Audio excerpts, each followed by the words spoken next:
قبل ما تبدا بص في ايدك. الموبايل هو اخر حاجه مسكتها قبل ما تنام، واول حاجه لمستها اول ما قمت من النوم؟ كام ساعه بتقضيها عليه بصراحه من غير ما تكذب؟ هو جهاز ولا ملجأ؟ هو وسيله ولا هروب؟ الموبايل مش بيسرق وقتك فجاه، هو بيسرق وقتك دقيقه دقيقه. اول لحظه في يومك بدل ما تقول الحمد لله بتقول هو في اشعارات. بدل ما تقوم بهدوء تدخل في سباق، صوره، اخبار، مقارنات. يومك بيبدا بعالم مش حقيقي وبينتهي بعالم مش حقيقي، وبين الاتنين انت تايه. الموبايل بيخليك تشوف احسن لحظات الناس، سفر، نجاح، فلوس، اجسام مثاليه، وانت بتقارن حياتك بكل ده بلقطه اختاروها من حياتهم. فتبدا تحس انك اقل، انك متاخر، انك مش كفايه. المشكله مش في الناس، المشكله انك نسيت ان دي مش الحقيقه كامله. انت بتقول انا مش مدمن، طب جرب تبعد يوم هتلاقي نفسك متوتر، هتلاقي نفسك بتحس بالملل، هتحس ان في حاجه ناقصه. الادمان مش مخدرات بس، الادمان في حاجات كتير. اي حاجه مش قادر تبطلها حتى لو عارف انها بتضر. الموبايل بقى جرعه كبيره جدا من المخدرات تاخدها في يومك، ضحكه وفيديو واشعار، مخك بيتعود وقلبك بيفضل. تخيل لو كل الساعات اللي قضيتها على الموبايل دي اتحطوا قدام عينك، كم كتاب كنت قريته، كم مهاره كنت اتعلمتها، كم علاقه كنت صلحتها، كم صلاه كنت صليتها بخشوع. احنا مش فاضيين،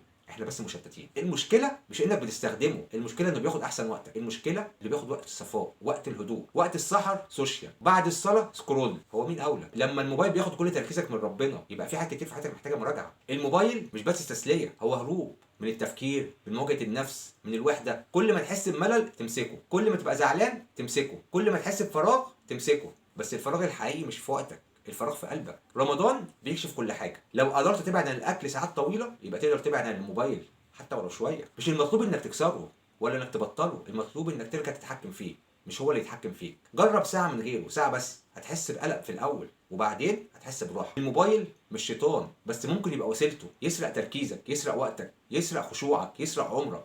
مش مره واحده، ده بيسرقوا دقيقه دقيقه. السؤال مش الموبايل وحش ولا لا، السؤال انت اللي ماسكه ولا هو اللي ماسكك. في يوم هيكون في وقت تتمنى فيه دقيقه، دقيقه تعيشها صح، دقيقه تقول فيها كلمه حق، دقيقه تصلي فيها بخشوع بتركيز. وساعتها مش هيفرق معاك كم فيديو شفت، هيفرق معاك عملت ايه بعمرك. انا نادر، وفي الفيديو ده مش جاي اكرهك في الموبايل، انا جاي افوقك وفوق نفسي ان احنا لازم نتحكم فيه مش يتحكم فينا. لو حسيت ان الموبايل واخد منك اكتر ما بيديك اكتب لي في كومنت عن تجربه مع الموبايل ضيعت منك فرصه كويسه. ويا ريت تشارك الفيديو مع اي حد بتشوفه ماسك الموبايل طول الوقت ونفسك ان هو يهدى شويه على نفسه. رمضان كريم.